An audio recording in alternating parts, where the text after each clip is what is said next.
L'une des premières choses que nous devons faire, que j'inviterai la classe politique à faire, c'est de réfléchir sur ce mode d'élection des gouverneurs de province et des sénateurs. C'est ce mode d'élection qui est à la base de la corruption.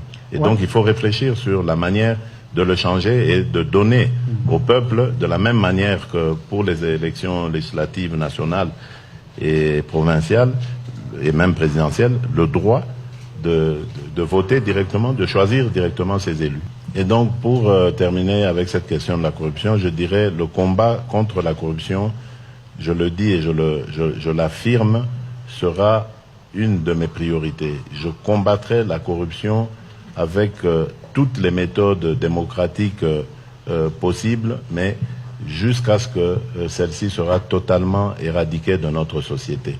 Alors, concernant les droits de l'homme, je ne comprends pas du tout cette invitation à me démarquer du pouvoir de Kabila, parce que le pouvoir de Kabila a fait son temps.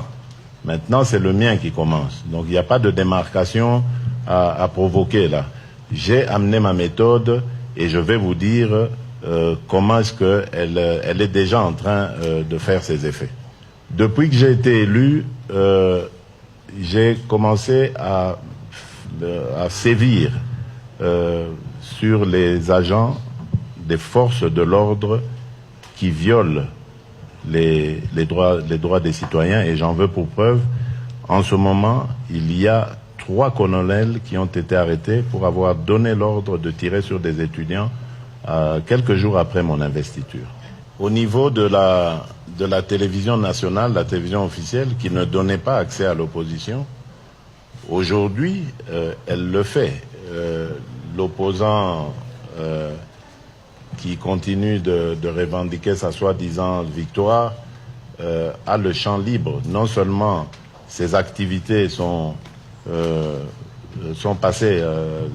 passent dans les médias sans censure, mais en plus, lui-même a la liberté de circuler et de tenir ses réunions publiques sans aucune entrave des forces de l'ordre, comme on pouvait le constater il y a encore quelques semaines.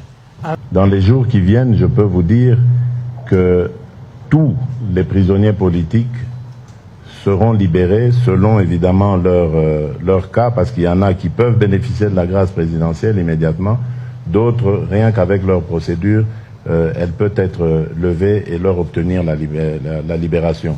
En tout cas, ce qui est certain, c'est que tous les prisonniers qui sont retenus pour des raisons politiques dans les prisons du pays seront libérés dans les jours prochains.